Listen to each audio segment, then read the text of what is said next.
Actually, you see, this India is a land of spirituality, and this is the place where the spirituality, what is the true sense of spirituality, can be understood, can be realized. So, what is spirituality? We should have some first idea about the spirituality. People talk about spirituality, but at the true sense of spirituality, what is that? That is an inner world. Besides this thing, what we see, what we feel outside, there is an inner world inside all human beings, and there is kept hidden. There is a treasure of love, knowledge, whatever we say. That is called Atma, Brahma, or whatever God, whatever we call him. It makes no difference. But main thing is that people do not believe it, that the treasury is kept inside everybody, all.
Vedanta is the ancient art of India, in the ancient knowledge of India, the knowledge which tells us to look inside us, to know what we are, to know where from we are coming, and to know where we are going after death. It says that what we see in this world is not the reality. They are apparently real, but they are not the ultimate reality. And ultimate reality is something which is beyond this, what we are seeing. And ultimate reality is the self. So Vedanta inspires us to know this self and get realized. Vedas means knowledge. So Vedanta means essence of that knowledge, of all knowledge, or that knowledge after which we don't need any other knowledge. This is the knowledge of the self or the soul or truth. There are three parts of Vedanta, or you can say that Vedanta is divided into three parts. One is the duality. Duality means in this part of Vedanta, it says that God and man is separated. They are two separate entities. Okay, like God is the sun and I am here. I can see God. I can worship Him, but I cannot mix with Him. We always have a separation. So this is the first step of this our journey towards truth, this duality. Then it comes qualified non-duality. Qualified non-duality says that God and human being, or us, or the creatures, or this world is not separate, is not completely separate, but this world is a part of that supreme truth. The supreme truth is there, and God and this world is nothing but a part of this supreme truth. Okay, so this is qualified non-duality. And last of all, this non-dual comes. This non-duality comes when it says that God and this world is the same, is one. There's only one entity. There's no two entity. The difference or the variation is seen only because of ignorance.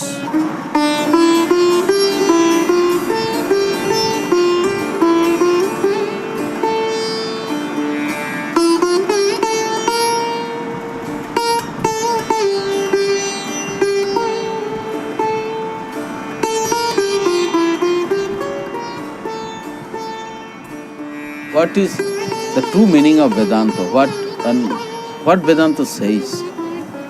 That is to know the real identity of human being. If he who knows the real identity of himself, then he will know the identity of everything. Suppose this is the water of the Ganges. You did not have to know the nature of the all water. You take one vessel of water and you taste it. You will know what is the quality of the water here. The same way, when somebody knows his own self, he knows the self of the God. What material God is made, what is called God, what is called human being, what is called nature, everything you will know. And how these things are going on, everything will come to know. That is why Vedanta gives much emphasis to know the self. To know the God outside you is not the proper knowledge of the God. If something is different from us, it will remain as different from our own identity, from our own entity. But actually, in true sense, there is no difference between God or Bhagavan and us. There is no difference. But we do not know this. Advaita Vedanta proclaims it. He knows without fearing anything, without keeping any doubt. It preaches the truth that you are same with the God. That is called non-dualism. You are the same with the God.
Self-realization is the goal, but you have to begin from somewhere.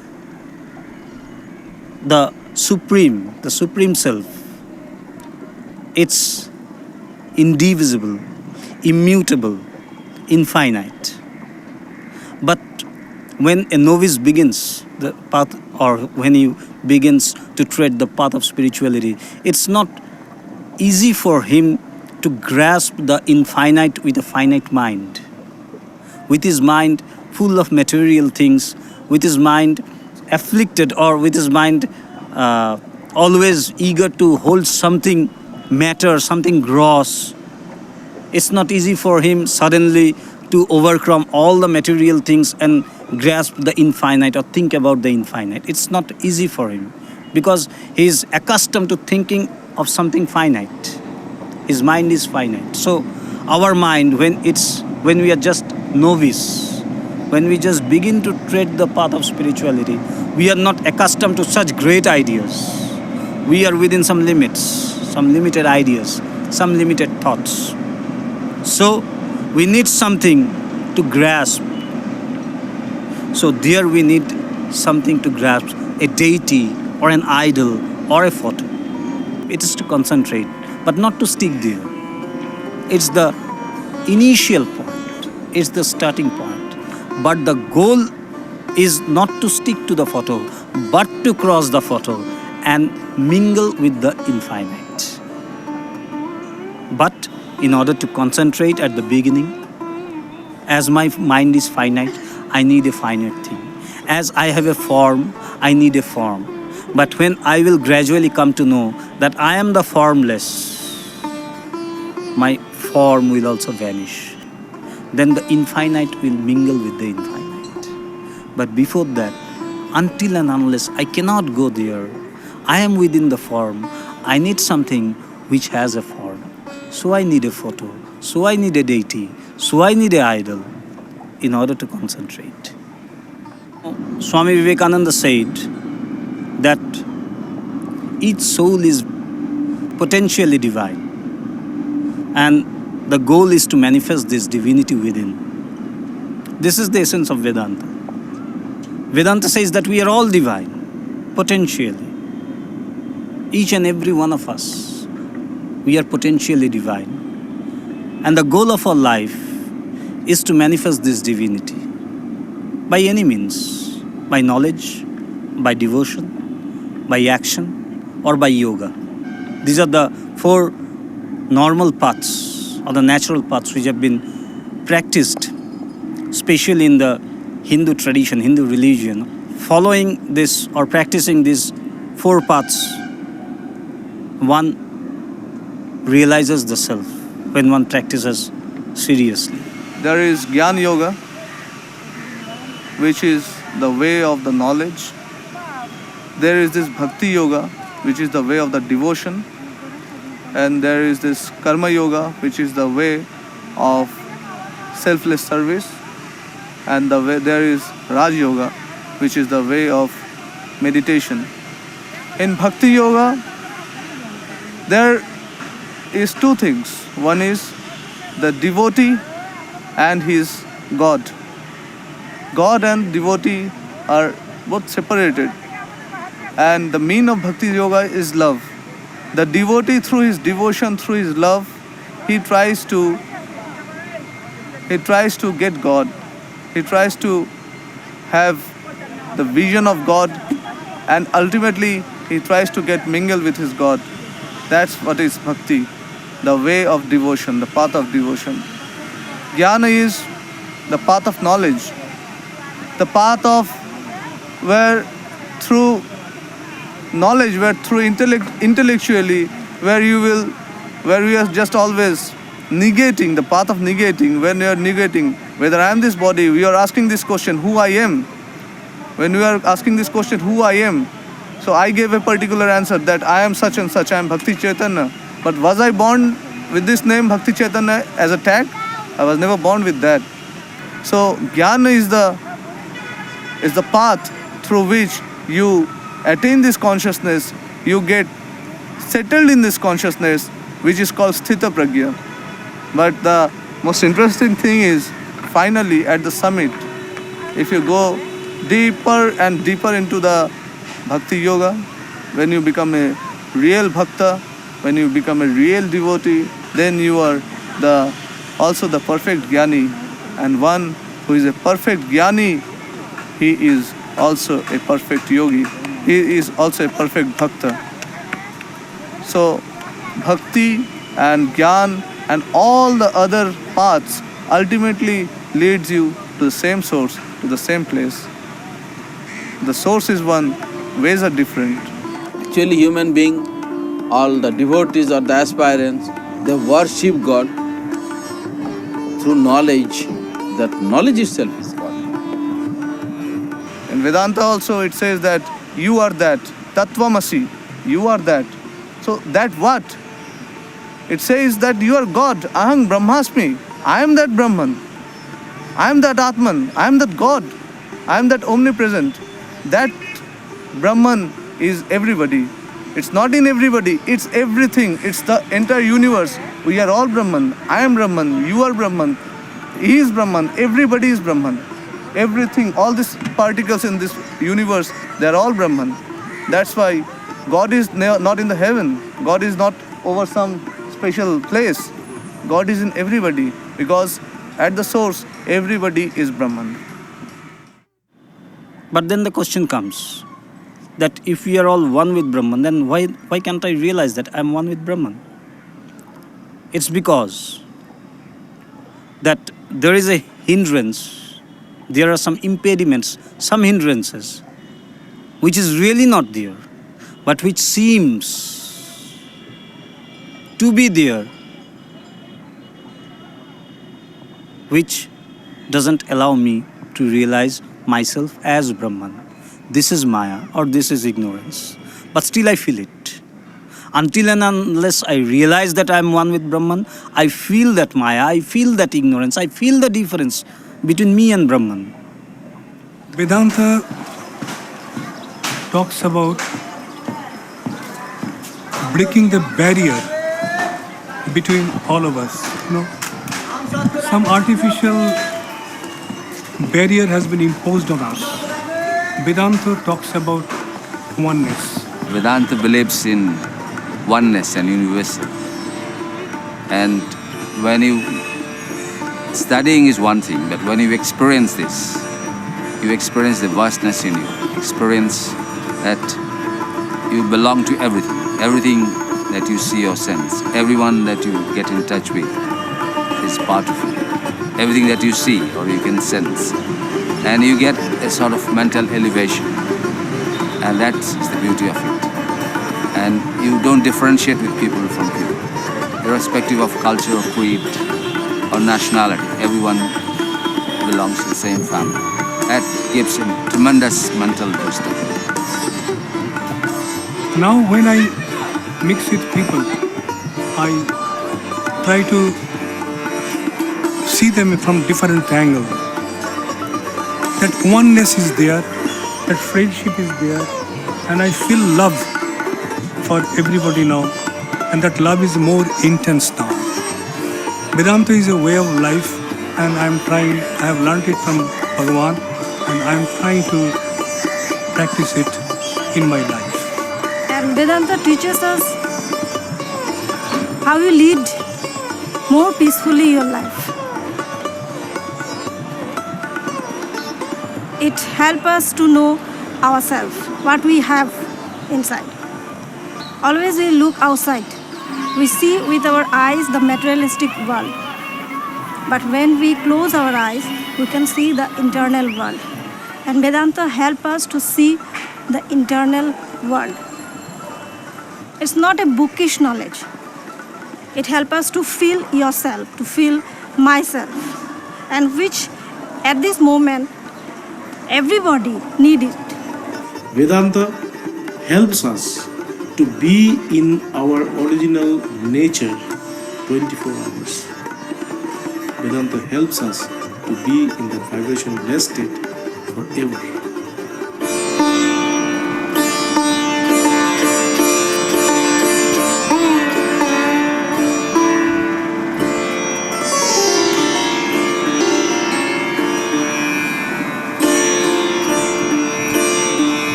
Vibrationless state is samadhi. When you don't have vibrations, where is the vibrations coming from? Who is getting vibrated? It's the mind which is getting vibrated. It's the mind in which there is the vibration. In consciousness, in your real state, in your real self, there is no vibration. That is ever vibrationless. But it's the illusion, this illusionary thing of the mind. You never know where the mind is. Medical science cannot explain where the mind is, whether it's in the body or where it is. But still it is there. We cannot even ignore it, that the mind is not there. The mind is always getting vibrated. The mind is creating problems. And the vibration-less state is beyond mind, where the mind ceases to exist. With spiritual practices, when you can control the vibrations of the mind, and ultimately you can just mingle the mind in the ocean of consciousness, and the realization of that is samadhi. Samadhi is a state where all the impediments, all the hindrances between me and Brahman are removed, and I become one with Brahman. I realize the self. It's a state which comes after hearing from the Guru about Vedanta, about the self. Then this is known as Shravan. You hear it. It's known as Shravan. Then comes Manan, that is analysis. After you hear to your Guru with apt attention, with full concentration, you go on reasoning what you have heard. Because there are many things which comes in contradiction to your day-to-day knowledge, day-to-day experiences. So there are some clashes within you, there are some contradictions within you, so there are some doubts which comes into you, which creeps into your mind. Then you put forward your doubts to your Guru. He then removes your doubts, and this goes on. New doubts creep up, and you then again put forward with all your reverence, with all your respect at the feet of your Guru. And then gradually we come to a point where a concrete idea comes in us that yes, I am that Brahman, the formless, the immutable, the indivisible, and the eternal, immortal Brahman. I am that. There is a concrete idea which comes into you and which flows in you spontaneously after this apt reasoning. This state is known as the nididhyasana, that is the contemplation. And when in the depths of contemplation, you go into samadhi. And I realize what I have heard from my Guru. Samadhi means that state where we become one with that reality. We have been hearing about that reality, we have been thinking about that reality, but now it is time when we get mixed with that reality, completely immersed with that reality. So this state, when we become completely immersed with that reality, is samadhi or yoga. Here, when I am mixed with that self, then this knowledge of the infinite comes to me. Then I realize the knowledge is the gateway to knowledge. Samadhi is actually, you see, in every system of Indian philosophy, whether it is non-dualistic or dualistic, to realize the reality, concentration is a must. But all of a sudden one cannot start concentrating. There is a process. So if one goes on practicing, following the process, peacefully, with full faith for a long time, without any interruption, then he is able to concentrate really. And when one succeeds in concentrating fully, perfectly, then only he can experience, he can realize the reality, the concentration. Samadhi. In the internal world also, there is a search going on because the knowledge cannot sit quietly. It is always expanding. As every human being is carrying on with their day-to-day life, It's not that they are carrying out with the day-to-day life. They are all expanding. We are all in the process of expansion, and in this way, at one time, we ask ourselves a very simple and a very authentic question, and the question is it true? Whatever I am seeing, is it true, or there is something else? This question leads him to the man who can answer this question. The man who can answer this question is a guru. Om Gurur Brahma Gurur Vishnu Gurur Deva Maheshwara Gurureva Param Brahma Tasmai Shri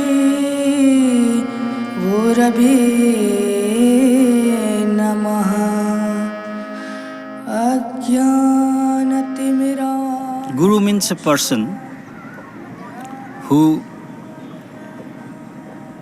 is empowered with a spiritual energy, a high spiritual energy, and he infuses this energy to a one who possesses a lower energy, who is known as the disciple.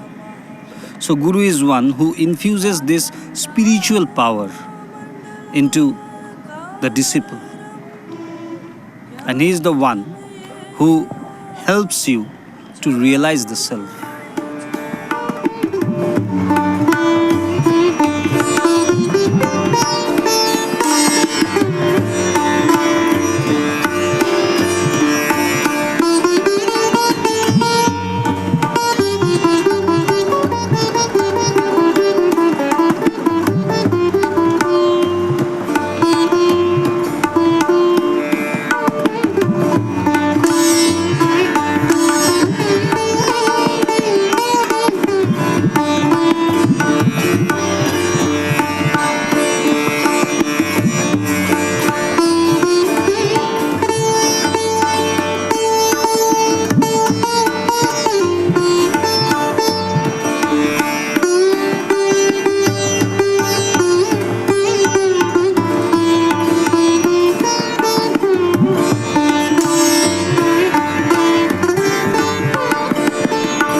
Guru is a person who can take us from darkness to light.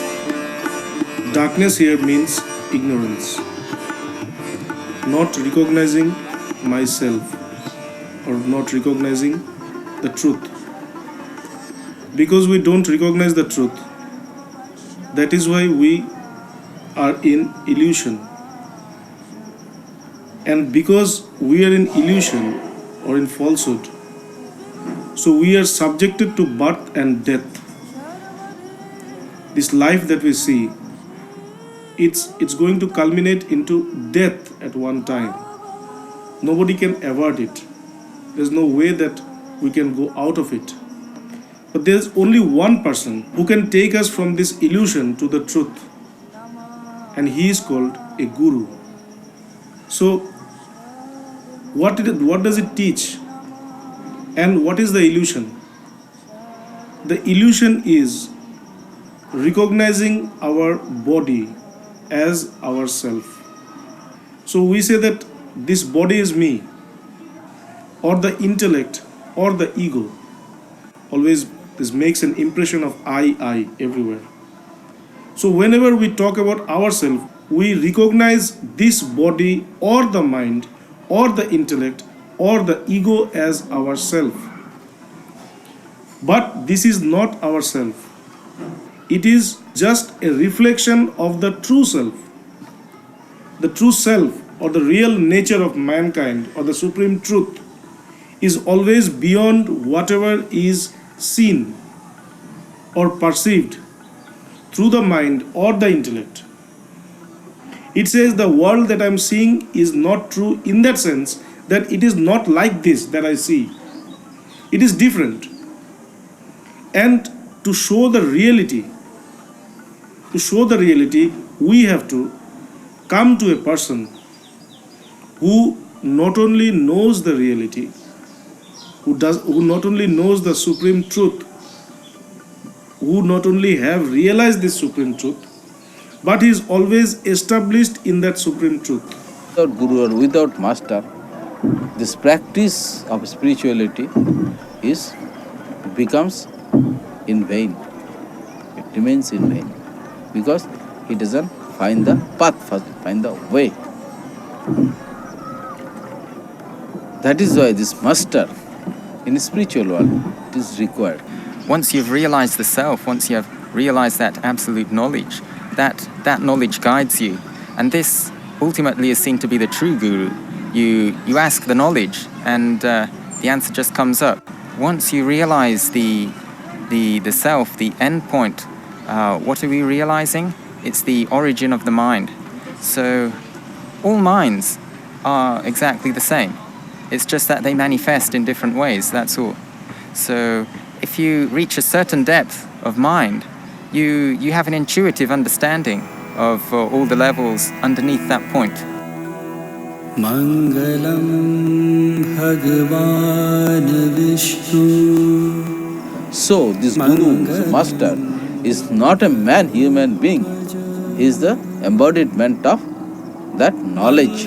So he is not in the form. He is always formless. He is always formless. He helps in the form. Last of all, we will see that guru is not in outside. He is inside us and is very nearer to us. And last of all, he is nearest. And at the end, we will see that myself and guru has got no difference in the state of samadhi. In India, guru is regarded as God. It says that God comes to the earth with a mask of the guru. The mask is of the guru, but the knowledge is that of the God. In the prayer, we pray that Guru Brahma, Guru Vishnu, Guru Deva Maheshwara. It's very significant. So it is the Guru who is the Brahma. Who is Brahma means who is the creator, who maintains this and who destroys this. Guru Deva Param Brahma. Tasmai Shri Guru Deva. Tasmai Shri Guruve Nama. Means Guru Deva Param Brahma. That Guru or that master or that teacher is the supreme Brahman or the supreme self. And I bow down to him.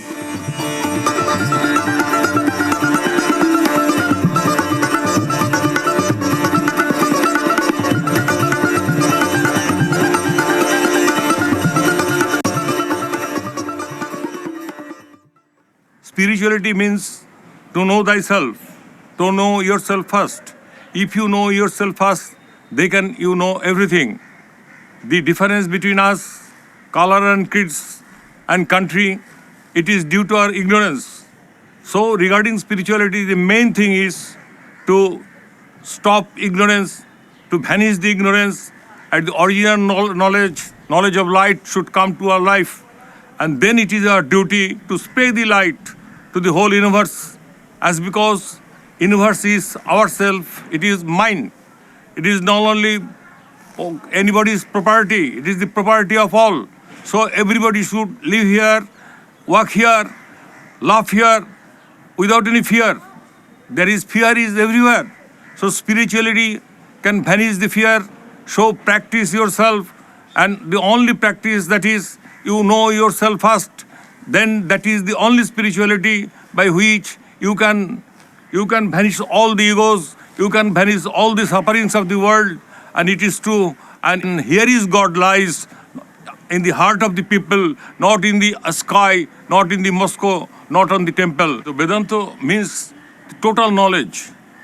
Total knowledge of the universe, that is Vedanta. It is the end of all knowledge, where you will find yourself. Now you are standing as a man, but where you get that knowledge and find that you are not a man, You are a God himself. You are a God yourself. You are a Brahman. You are everything. So this is the actual saying of Vedanta. It is not a fabulous story. It is not something else. It can be realized. Since long, people are realizing this thing, and you should realize this. And Advaita Vedanta means there is no second one. Everything is you. And that is the Advaita Vedanta. And it should be spread to the whole universe. Then all hatred will be vanished. How to preach this Vedanta? By love. By love. Actual love. Love is nothing but exchange. That is a business to the society. But actual love is love for love's sake, love for all, and it is Vedanta. Practice love, love and love.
तस्मै श्री गुरवे नमः। अज्ञानतिमिरान्धस्य ज्ञानाञ्जनशलाकया चक्षुरुन्मीलितं येन तस्मै श्री